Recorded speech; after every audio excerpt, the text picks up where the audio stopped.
Hello，橘子娱乐的朋友们，大家好，我是艾米，我是侯明浩。第一个环节，快问快答，热身一下，说出一个对方的互联网标签。陈艾米，你有这位姓艾呢？你什么时候知道他姓陈？不久前，这个新的规定，然后都知道了演员那个真实的名字。什么花标？哦，哇，开心。脑海中提到对方想到的第一个角色是什么？剪子。云雀。私下一般会如何称呼对方？在没有上节目时，我好像就是小艾米，要不有人叫妹妹。哥哥。提到对方这个角色，最先想到的一个动作是什么？用那个斩马刀是吧？一开始那个好好的一个人，好好一张脸，偏偏长了个嘴啊！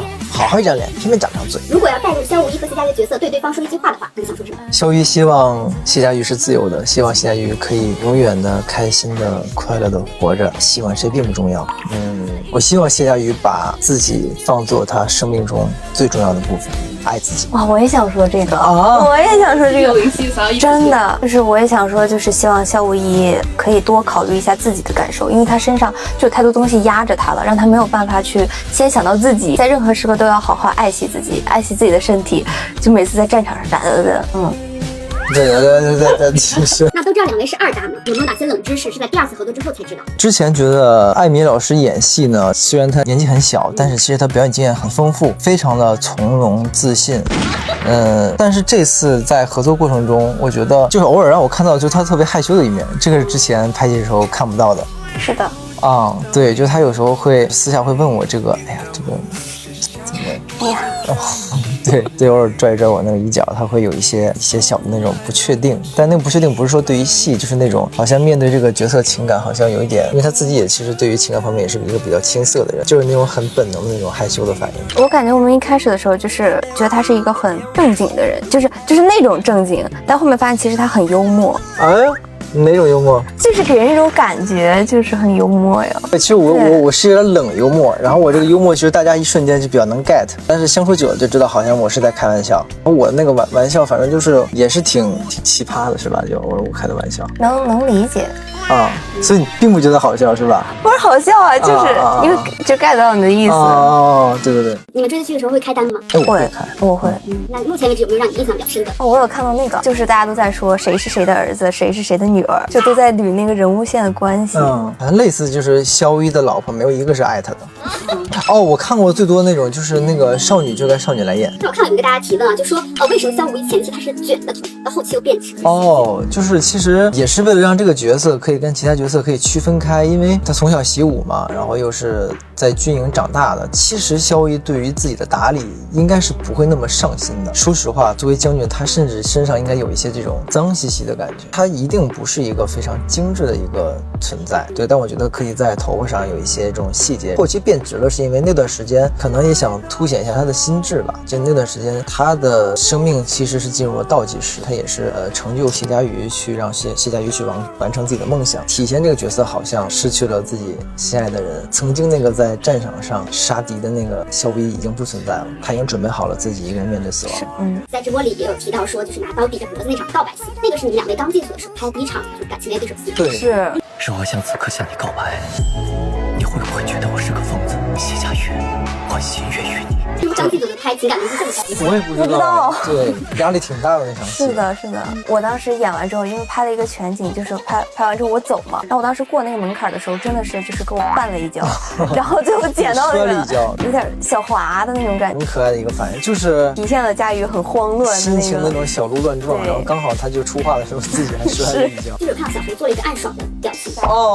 因为就是作为肖一来讲，他其实从来没有渴望过得到谢佳瑜的情感的回复，其实他没有渴望过这件事情。这个情感在他心里憋了那么久，他只是想在这场戏就是告诉他，就是你知道吗？其实我一直都喜欢你，我早就喜欢你。但是那个暗爽是因为我虽然不渴望在他的情感上得到回复，但是呢，我看到他有一些小心动的反应，其实我会出卖了自己我会觉得好像这段情感付出的是值得的。那还有一场戏就是谢佳瑜告白那场戏，这场有没有什么比较可以分享的话题？肖无一，我心悦于你，我要你长命百岁，现世安稳，清白传家，名满天下。这场戏其实我演的时候挺想哭的。这场戏演的时候我俩好像都有哭。对，我觉得我是可能本来就是没想着说要去告白，突然一下就突如出来了，然后正好借着这个口气，一下把自己想说的话全都说出来了。大家说那场戏感受到了高一作为年少那种沉浮和脆弱感。因为他有城府，就是他明明可以独自面对，当谢佳瑜出现在他身边的时候，这份爱情其实他又是软肋又是盔甲。当面对谢佳瑜的时候，他会呈现非常多脆弱的一面，他敢于把自己内心的小小的不甘，包括一些不公平，敢于去告诉谢佳瑜。然后同时呢，也因为这段情感，谢佳瑜成为了他的一个盔甲，让他变得更坚强，让他更大胆的去成为大家心目中的英雄。阿德说，感觉侯明昊每部戏都没有保住衣服，原来萧无一的无一还有这个意思。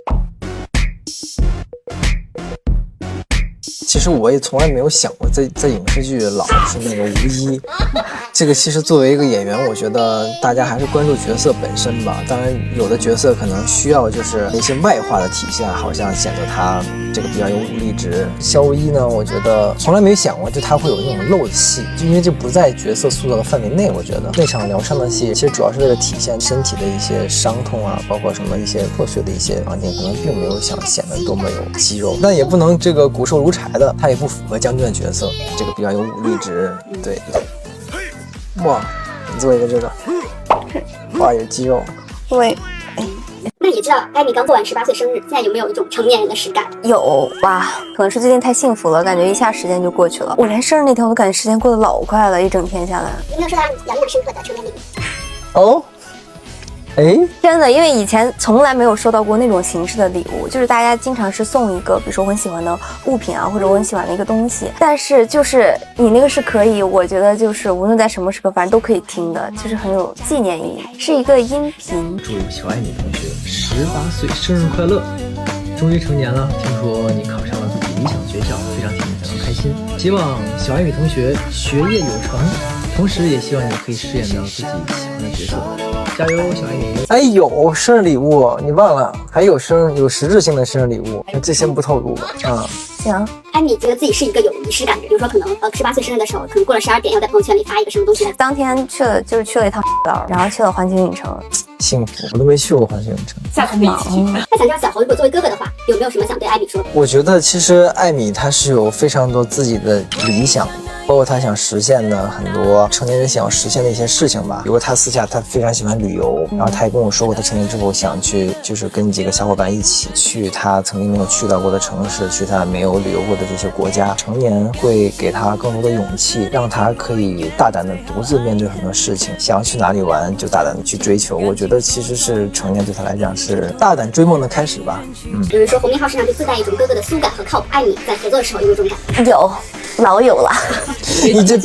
你说他一直憋着有劲的。有几个实质性的例子。很多时刻我都感觉是这样的吧。想想，我俩想问题都很像，得想一会儿。你问我的时候为什么？想想什么？我比较不靠谱。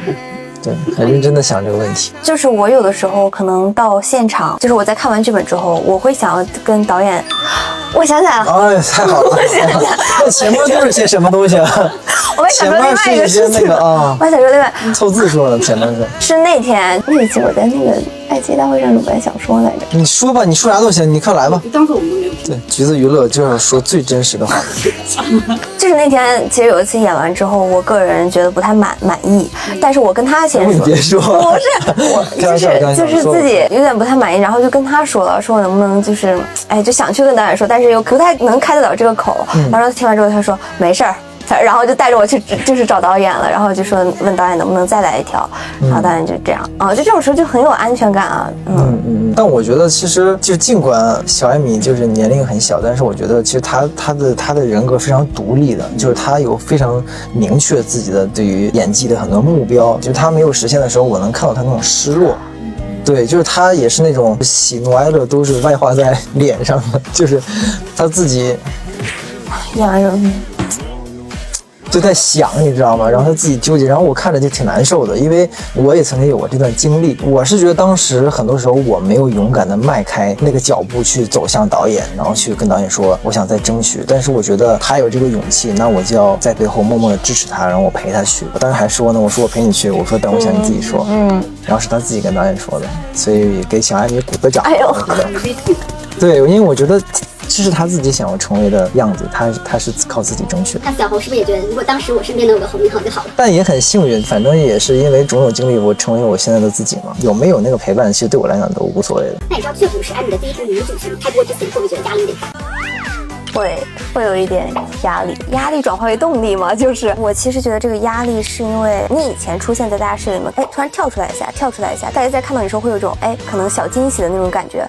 但是现在你要就是从头贯穿到尾，你的所有的每一场戏，你的一个眼神、一个动作，可能大家都会去看到你怎么去处理它，包括你演完之后，观众在看到的时候，他能不能完全理解你，能不能知道你当下所想表达的是什么？我觉得这个很重要，所以就是心里也很忐忑，不知道自己的表述到底准不准确的这种。现在收获到一些反馈，是不是觉得还比较安心，大家还是很喜欢？对，就是看到一些很中肯的评价吧，我觉得，然后也有一些是我说有点自恋，但是有一些是确实是可能会比较好的地方，然后有些地方也确实是需要去改进。今年对于艾米来说，有热播剧，也有热播的电影，也顺利考上心仪的院校。对你来说，这个暑假是一个什么样的暑假？幸福的暑假，这个还是很开心的嘛。那对未来的日子有什么期待？其实我对自己没有什么太多的期待，我觉得就是活在当下吧。如果机会来临的时候，就去抓住它。就是平常的时候，肯定就是去努力，去沉下心来，去平视自己，不要去可能听不进去别人说的话，因为有的时候身边的观点会太多，你会容易可能迷失方向。就大家声音太嘈杂了，就有时候你会听不到自己内心想要追求的那个声音。那我就是还是希望自己拨开这些，然后只寻找自己就好了。哇哦！那你知道小侯的巡演正在进行中，就感觉一票难求，每次看到每一场下面就座无虚席。想问一下你，就是拥有万千少女的真心到底是什么感觉？我觉得就一个人，他可以拥有对方的真心，那他一定不是因为这个人很有魅力，而是因为对方愿意把这个心交给那个人。我觉得，所以我更多要感谢大家对于我的认可，包括大家给予我的这份爱。这其实不是我拥有了他们的真心，而是他们给我这个机会，属于我的幸运。能够拥有他们的真心，那很多人没有抢到票怎么办？那就这份真心，咱们再等一等，等待下一场有空的时候再把这个真心再交出去。之后的那个演唱会也都尽量加场，尽量多跟大家见面吧。然后明年其实明年初是不是也有啊？今年年末也有2场，之后可能还会再去办巡演，大家可以多多期待一下。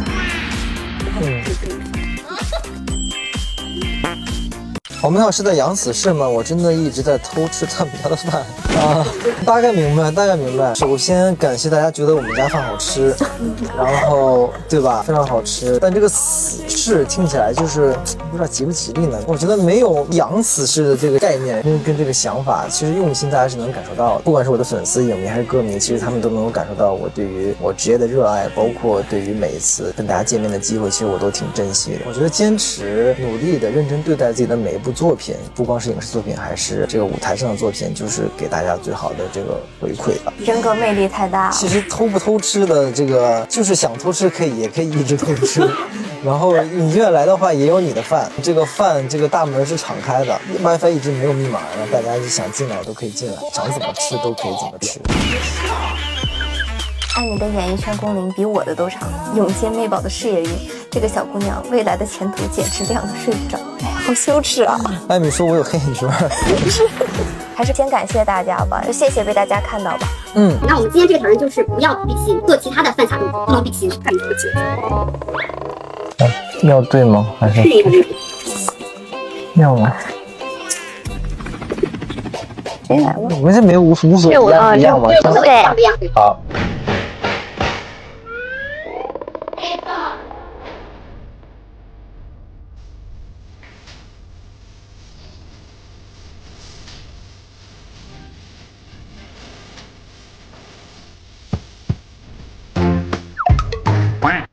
两位的拍照技术怎么样？一般般，能用，可以给对方拍一下。行，那我可以。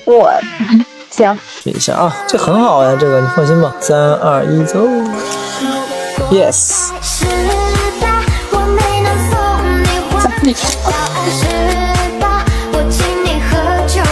还有合照。干嘛？对个。来，3、2、1。